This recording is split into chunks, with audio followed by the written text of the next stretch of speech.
it's me, LaTanya from Smarty Style, and I am here today for a financial video. Today I'm going to talk about what does it cost to be a teacher in Southern California and how do teachers in Southern California make ends meet. Obviously, this video is going to be very particular to me and my situation, but I'm hoping that this will shed some light out there as to what it's really like to be working as a professional educator and whether or not I feel like it's enough for me to sustain a life that I am happy with. This video is being created in conjunction with Megan from Too Cool for Middle School. Her and I both had an interest in creating a financial-based video for you guys because we both have had a lot of questions about budgeting and what is it like to be a teacher and how much our teachers paid and things like that. So we came up with a list of questions that we're going to answer. We also put this out there to other teachers that are on YouTube in different states because we thought it would be amazing if those of you that are interested in teaching had the ability to kind of compare what teachers are paid in one state versus another state, what the salary structure is like in California versus maybe Texas. And there's even some teachers on YouTube out there that are in different countries. So even if they jumped in, I know that I would be fascinated to learn how teachers in other countries are compensated.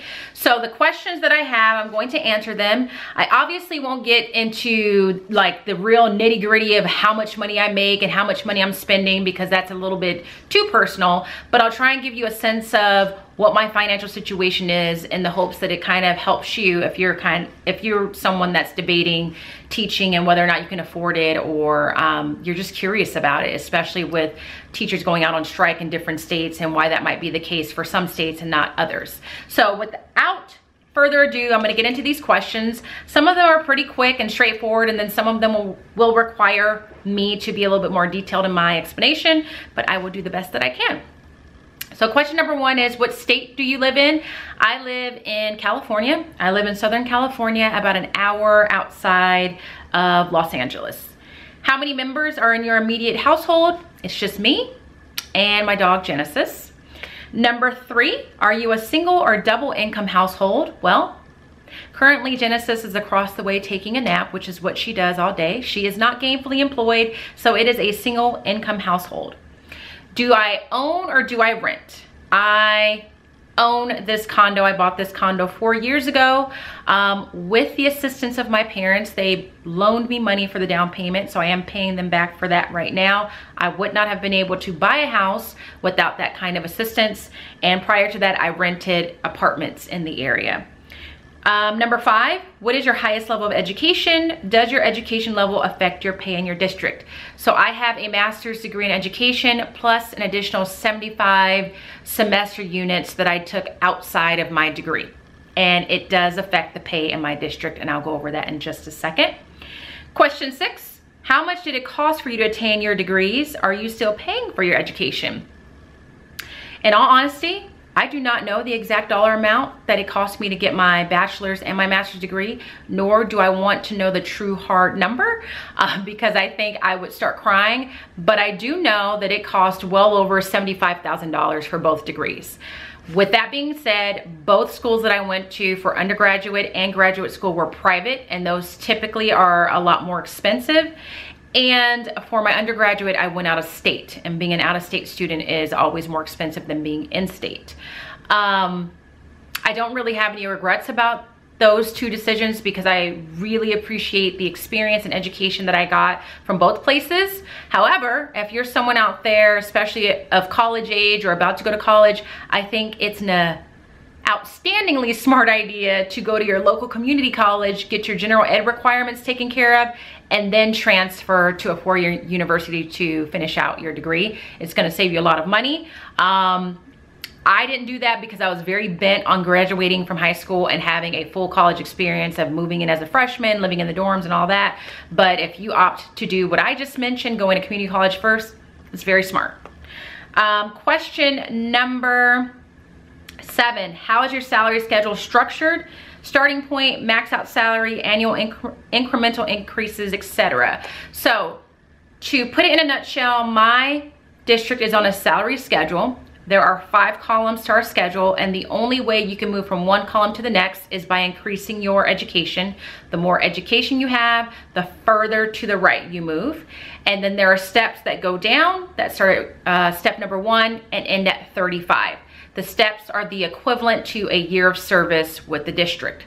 If you were starting with just a bachelor's, which no one really does, I took notes on this because there's a lot to it, your starting salary would be about $51,500.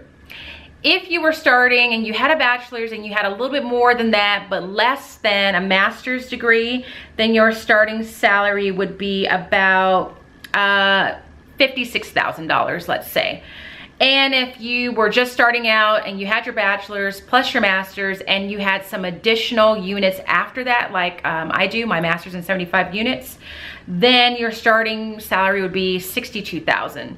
So you can see that the more education you have with my district, the higher your pay is going to be to start, and therefore your higher your pay is going to be throughout the years. At any point in your profession, you can go back to school, get your degree, and move over a column. So just because you start in column 3 doesn't mean that that's where you have to stay for the duration of your professional life with the district. The max out point is $109,000, I think, in my district, and that is column 5, so the most education possible, and all the way down. Each year, from years 1 through 15, we get an incremental pay increase of approximately $3,500. That just happens automatically. Once you get to years 16 and beyond, that incremental pay increase goes down significantly. And instead of getting about $3,500, you will get a $500 annual increase if you're in column 4, or a $550 annual increase if you're in column 5. That's kind of a sticking point for a lot of teachers in my district, because it kind of, I mean, for lack of a better term, it sucks once you get to year 16, because you're just kind of stuck there, and it's called, that's like the freeze point on our salary schedule. In addition to that structure, we do have the ability to negotiate for salary increase and an increase in benefits every year through our teachers association. Just because we negotiate, there is no guarantee that we will increase our salary, and it's usually an increase of a percentage. So for example, last year, I think our percent increase that we negotiated for was 2.25%. And that's usually tied with the cost of living in this area. So if the cost of living goes up, then we're at least trying to get, at the bare minimum, the cost of living increase, if not more. So that is how my district's pay is structured. Question number 8, where are you on your district salary schedule? So for me, I have a master's plus 75 units, which means I am all the way over. I'm as far over to the right as I can get. I'm not gonna say exactly what my annual income is, but I do make more than $75,000 a year, and less than $100,000 a year. Question number 9, do you supplement your income in any way, and how? Not really. My first couple of years with the district, I taught summer school for a couple of years to supplement my income for the summer months. Then with budget cuts, summer school went away for general education students, and it was only open to special education students and those who needed it per their IEP. And I do other things throughout the school year that brings in a little extra money, but it's not enough for it to be significant. So for example, I am the grade level chair. I get a $500 stipend for that, but after taxes, it's gonna be less than that. I am one of the union reps at my school. We get paid for every meeting we attend. Again, it's not enough to make a significant impact. I do contract negotiations. I do make money for doing that, but again, it's not enough to make a significant impact. So I don't really do anything now that I would consider as supplemental income to help make ends meet. Question number 10. How much money does your district give you for supplies at the beginning of the year? Do they provide basic supplies throughout the school year? So at minimum, I believe we get $50 to start the school year with. On really good years, we get $100. If the district has raised enough money through our one of our foundations that we have, we might get a little bit more. But for the most part, the highest I've ever gotten was $100. We get that every year. And we can use that however we choose to. I usually buy folders and my weekly folders, name tags, things like that. Throughout the school year, they do provide the basics that you would need to run your classroom from day to day. So we get supplies like pencils. We don't have to buy our own copy paper. They provide line paper, construction paper, basic art supplies like crayons, colored pencils, glue sticks, glue, things like that. If you ask for specialized art supplies, you may or may not get them. And then we have parents typically will donate basic things like pencils, Kleenexes, and things of that sort. So I don't spend a whole lot of money on school supplies in my classroom. Question number 11, do you have additional deductions taken from your paycheck, such as retirement or union dues? I do. I believe I pay CTA, California Teachers Association, $80 a month. A side note on that, I do get $20 back each year from CTA because you can contact CTA and let them know that you do not want a portion of your dues to go towards their political activity. So if you let them know that each year, usually around the fall, they'll send you a check of about $20 to refund you for the money that they would have used to go towards their political activity. So I pay about $80 a month for California Teachers Association membership. I pay, I wanna say I pay $12 a month for my local union membership. I have a 403B account, which is a supplemental retirement account that I have money deducted for. And I have accidental death insurance that is a deduction as well. Those are ones that I am voluntarily doing. I don't have to do them. They come out by my own choice. And then the other ones are your basic dental, vision, health, things like that. So I do have additional deductions. Question, oh, hold on, technical difficulties. Okay, question number 12. Do you feel your current salary is enough for you to make ends meet and live comfortably? Overall, I do.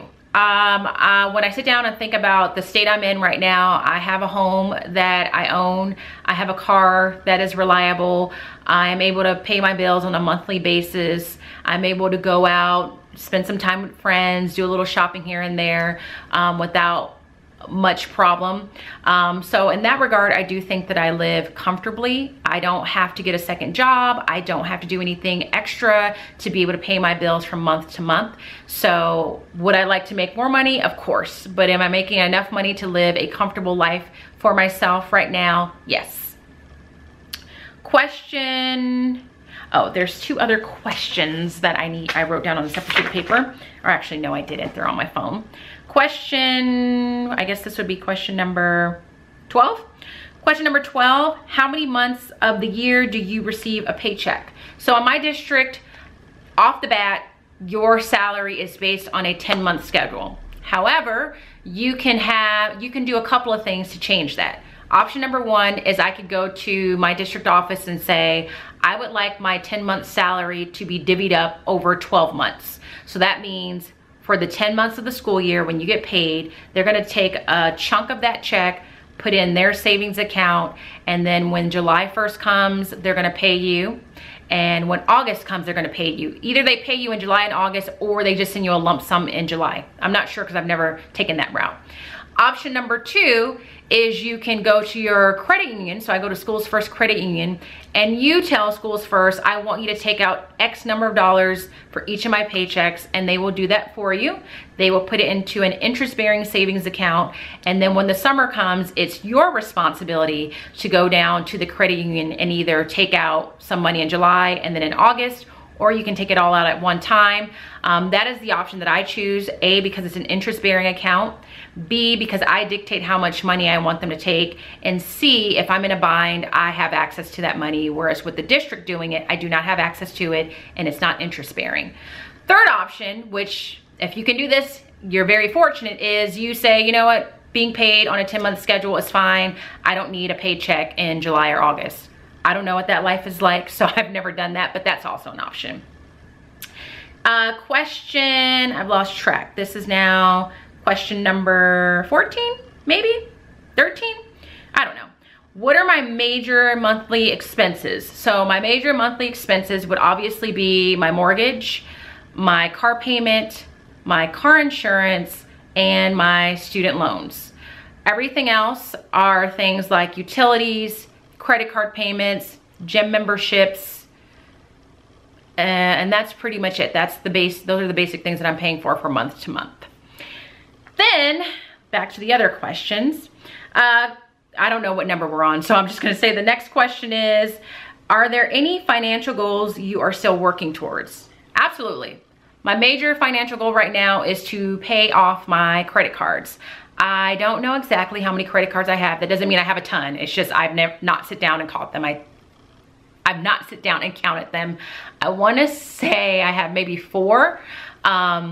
So that is a major financial goal that I have, is to just pay off all of that debt. And the hope is that once I get my credit cards paid off, all the money that I've been making in credit card payments, I would now start paying that towards my student loans to get those paid off earlier, because I am still paying for my education. I have a ton of student loan debt.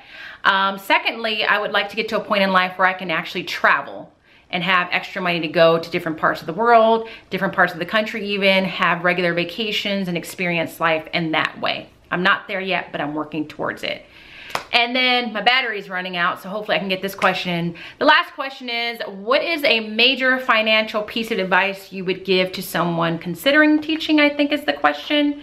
What is the biggest piece of financial advice you would offer to someone considering teaching? Yes. I would say my biggest piece of advice is to not feel like you have to buy a ton of stuff for your classroom.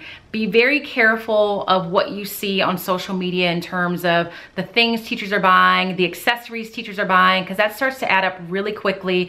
Just invest your money in things that are long lasting. I know I've said that in a video before. And then bigger picture is, you are never too young to start thinking about your retirement. So you need to start saving for your retirement as soon as you start working. Your retirement, the amount that you're taking out for your retirement should actually reflect the amount of money you're making each year. So for me, I've been very bad in that sense. Each year, I should be increasing the deduction for my retirement, but I just haven't been doing that because I'm trying to get other things paid off. But even if you can only afford to put $100 a month away in an additional retirement account, then you should do that. You should not just be dependent on STRS, which is like our Social Security here in California. I don't know if that's just California or across the country. Don't just depend on the amount of money that's going into STRS.